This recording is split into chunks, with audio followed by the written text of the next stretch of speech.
Selamat pagi teman-teman.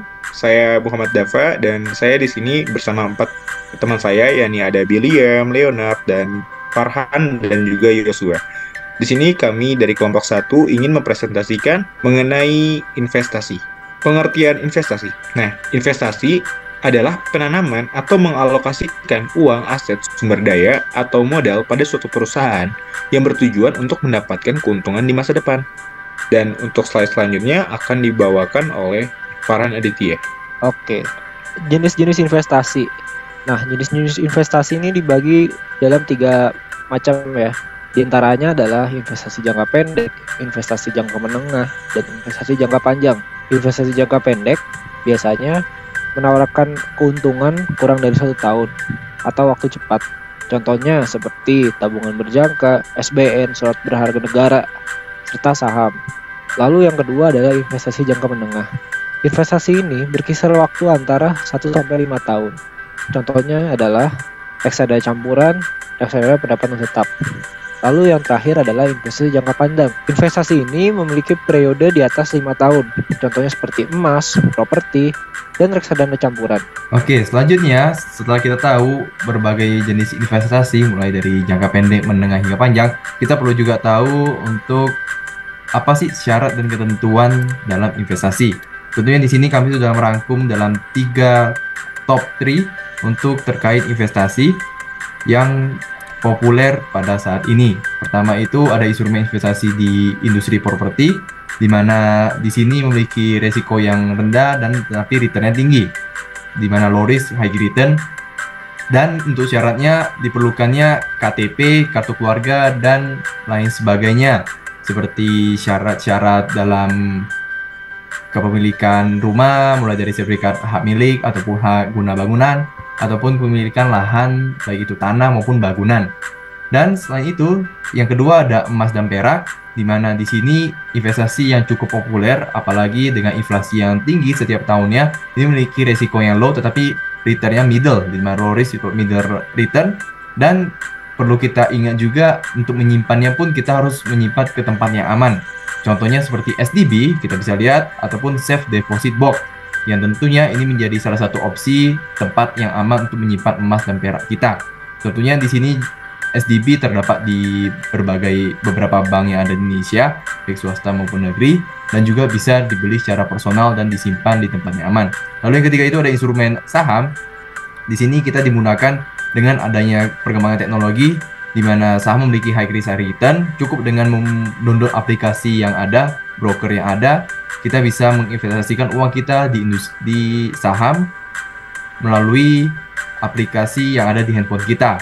Mulai dari Rp50.000 kita sudah bisa memiliki saham di berbagai perusahaan multinasional yang ada di Indonesia, terutama yang terdaftar di Bursa Efek Indonesia. Selanjutnya akan dijelaskan oleh rekan saya, Yosua. Ya, selanjutnya yaitu terkait dengan hukum investasi, di mana yang kita sudah tahu bahwa hukum yang mengatur terkait dengan investasi terdapat pada Undang-Undang Nomor 25 Tahun 2007, yang di dalamnya tuh mencakup yang pertama penanaman modal asing dan penanaman modal dalam negeri. Di sini regulasi tersebut mencakup aturan dan prosedur untuk penanaman modal asing dan dalam negeri di Indonesia.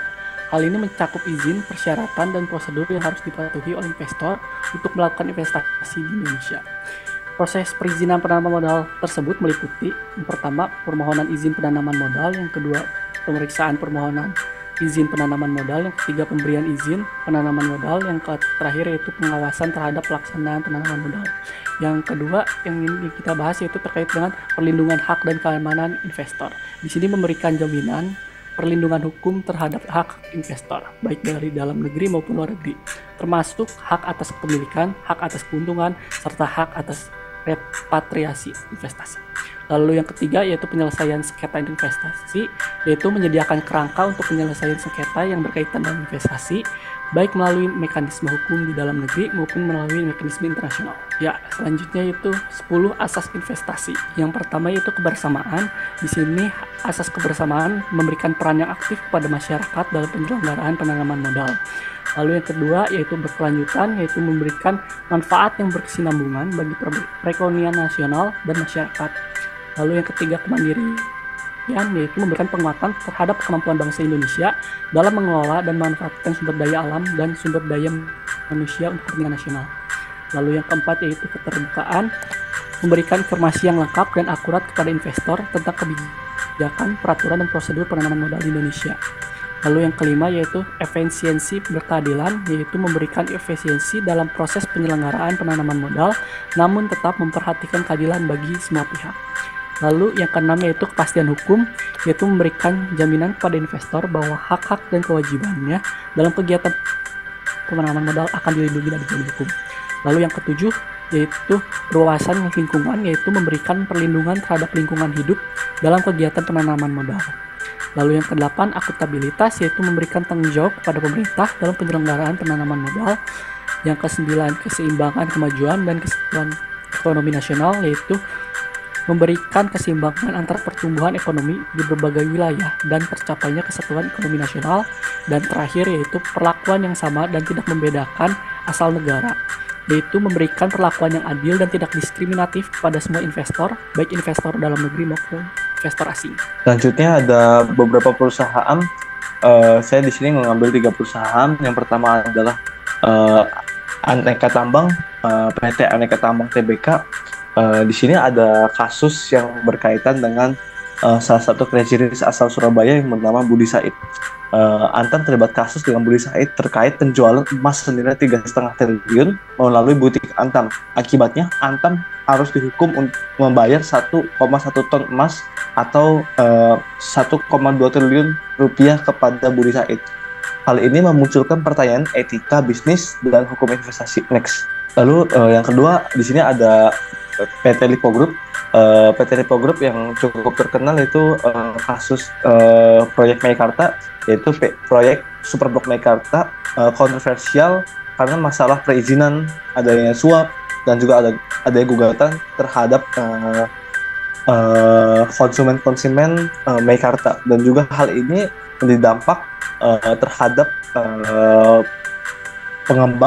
perusahaan pengembang yaitu PT MSU, dan gugatan ini dianggap melanggar UU Pelindungan Konsumen.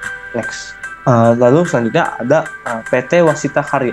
PT Wasita Karya ini adalah salah satu perusahaan BUMN yang cukup terkenal dan cukup besar, dan hal ini terdapat kasus korupsi yaitu Direktur Utama PT Wasita Karya Destiawan Suwarjono tersangka dalam kasus korupsi proyek fiktif dengan pencairan dana menggunakan dokumen palsu, dan ada pelanggaran Undang-Undang Pemberantasan Tindak Pidana Korupsi dan KUHP disangkakan padanya.